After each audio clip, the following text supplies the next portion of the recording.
Assalamualaikum warahmatullahi wabarakatuh. Di kesempatan malam hari ini saya kembali menunjukkan beberapa jenis batu, termasuk fosil juga. Salah satunya yang sering saya ulas yaitu fosil Gallikelor, terutama pada sebuah fosil Gallikelor dari Jumat Kliwon dengan fosil Gallikelor Suro. Yang saya pegang ini, yang berbentuk liontin, ukuran agak lebar ini fosil Gallikelor. Sedangkan yang jadi ini dalam bentuk cincin yang sudah saya ikat dengan ikat titanium. Sebenarnya ini saya akan mencarikan ikat yang terbuat dari kuningan di pedagang batu akik.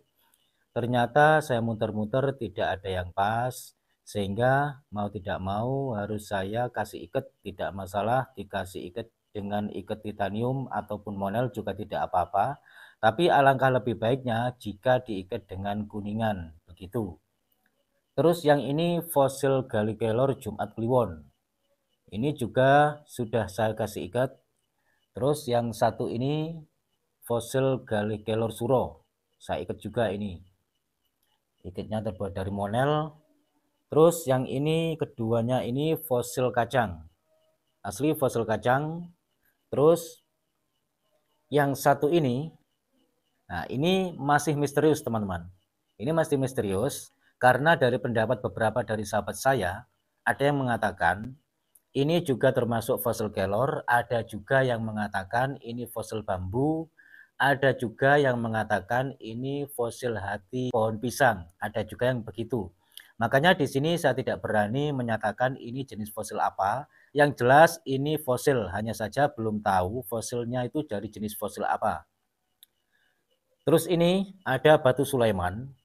Batu Sulaiman yang mengandung unsur warna merah sedikit di bagian pinggirnya.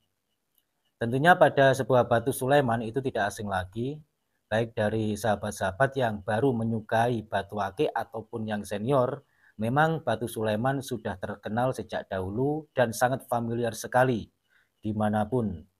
Terus yang terakhir ini adalah batu rubi, yang mana batu rubi ini yang beberapa hari lalu atau lebih tepatnya beberapa minggu yang lalu ya, bahkan beberapa bulan yang lalu juga saya tunjukkan pada sahabat-sahabat batu rubi ini. Waktu itu jatuh ini. Waktu itu batu rubi ini masih saya ikat dengan ikat kuningan yang ikatnya itu menurut saya cukup lawas sekali. Kenapa ini saya lepas? Dikarenakan saya bosan dengan ikatnya. Rencananya, insya Allah rencananya saya akan menggantinya ikatnya dengan yang lebih bagus lagi, tapi masih rencana. Bisa jadi dalam waktu dekat atau dalam waktu beberapa minggu lagi atau kapan saya sendiri juga belum tahu karena saya belum sempat ngasih ikatnya untuk batu rubi ini. Ya sesuai dengan judul, ini adalah jenis fosil. Terus yang keduanya ini yang bukan fosil. Ini batu permata dengan batu akik Sulaiman, yaitu permata rubi dan batu akik Sulaiman bukan fosil. Semuanya juga sudah tahu. Bahkan dari sahabat-sahabat yang masih pemula pun juga paham kalau yang Sulaiman dengan rubi ini bukanlah fosil. Terus yang selain ini semuanya fosil, termasuk fosil kacang, fosil Gallikelor, dan fosil yang masih belum diketahui pasti ini jenis fosil apa. Kesemuanya ini sudah lulus tes, sudah pernah saya tes berkali-kali di video-video sebelumnya, yang beberapa bulan yang lalu, mungkin ada juga yang sekitar 1 tahun lebih yang lalu. Saya tunjukkan di video-video saya bahwasanya ini sudah pernah saya tes, termasuk yang lama yang sudah pernah saya tes sekitar 1 tahun yang lalu. Ini yang fosil yang saya pegang ini. Terus fosil Gallikelor Jumat Kliwon yang berbentuk liontin yang agak besar ini. Terus batu rubi, batu Sulaiman, dan fosil kacang. Terus yang baru-baru ini saya tes, hanya saja pengetesannya tidak saya tunjukkan di video. Waktu itu ada sahabat subscriber yang main ke sini untuk ngetesnya. Ini yang baru-baru ini saya tes. Ini semuanya sudah lulus tes. Tes dengan menggunakan senapan angin, sasaran gelas, alhamdulillah gelasnya tidak apa-apa. Terus yang paling kuat ternyata hasilnya ini yang paling kuat. Waktu itu saya sampai ngetesnya itu saya pompa 8 kali tanpa air, alhamdulillah gelasnya itu cuman terguling saja, alhamdulillah tidak sampai pecah ya begitu. Terus yang selain ini, yang batu Sulaiman ini saya pompa 5 kali jarak 1,5 meter, termasuk batu rubi dan juga fosil kacang ini, termasuk fosil Gallikelor ini. Terus ini juga kemarin dites dengan teman saya, pompa 8 kali, alhamdulillah tidak apa-apa. Terus saya di sini tidak berani ngetes lagi dikarenakan apa? Seperti yang pernah saya jelaskan di video-video saya sebelumnya, bahwasanya benda bertuah yang aktif secara alami memiliki himpunan energi yang aktif secara alami itu jikalau sering-sering dites, maka akan jebol.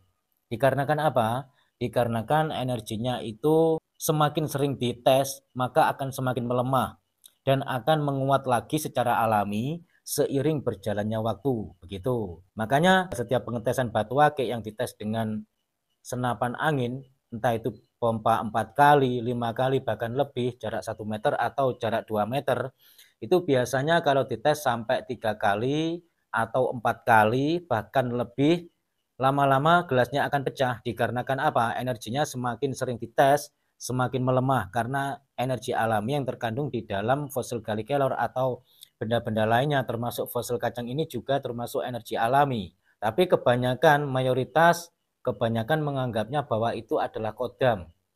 Karena pada kenyataannya ini saya deteksi tidak ada kodamnya, hanya saja ini energi alami semua. Kenapa bisa mengandung energi alami yang bersifat proteksi yang lumayan kuat atau yang cukup kuat? Dikarenakan energi dari bumi itu terserap selama ratusan tahun hingga benda tersebut sampai membatu, begitu. Sedangkan yang bukan fosil ini juga menyerap energi alam.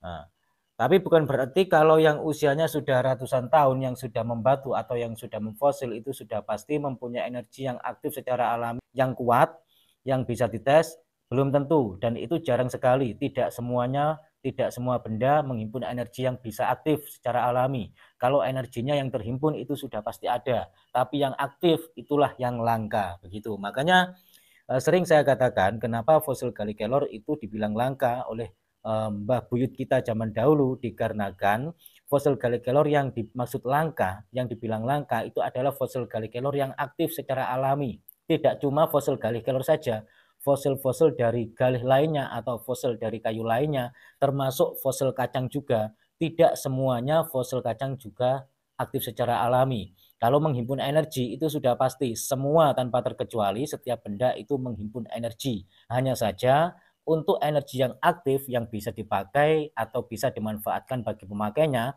itu cukup langka sekali dan memang tidak mudah untuk kita mendapatkannya.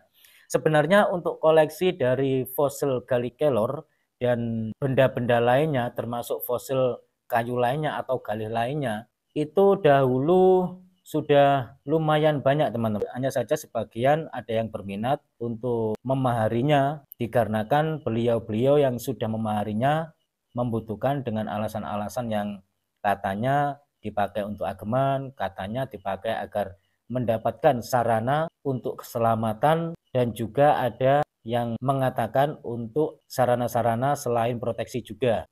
Dan di sini juga ada jenis fosil yang tidak sempat saya tunjukkan di sini karena saya agak lupa menaruhnya sehingga saya cari-cari dari tadi itu belum ketemu. Termasuk fosil kijing bungkem. Masih ada fosil kijing bungkem 2, hanya saja belum ketemu. Saya nggak tahu itu kijing bungkemnya kemana atau memang saya lupa menaruhnya, saya sendiri juga tidak tahu. Ya, kadang memang benda-benda seperti itu memang kadang misterius teman-teman. Ada kalanya kadang itu tidak ada kalanya tiba-tiba ada kembali. Itu memang saya percaya dikarenakan saya dulu itu juga sering. Bahkan kali ini pun saya mengalaminya termasuk kijing bungkem yang baru saja saya katakan. Dan saya juga pernah mendapatkan pengalaman yang memang benar-benar di luar nalar, di luar logika. Waktu itu saya mengasah akik dengan cara manual. Waktu itu saya masih berada di Jawa Barat ya. Saya masih berada di Jakarta waktu itu sekitar kalau nggak salah sekitar kurang lebih 7 atau 8 tahun yang lalu. Saya waktu di Jakarta, saya mengasah akik dengan cara manual di kamar. Pas saya selesai mengasahnya itu, ikatnya itu siap saya pasang. Ikatnya saya taruh di samping saya sambil duduk di lantai. Terus batunya saya taruh begini. Saya mengambil ikatnya noleh, setelah saya taruh begini, batunya tiba-tiba hilang, nggak ada. Nah itu memang sulit dipercaya karena kejadian itu memang di luar nalar, di luar logika.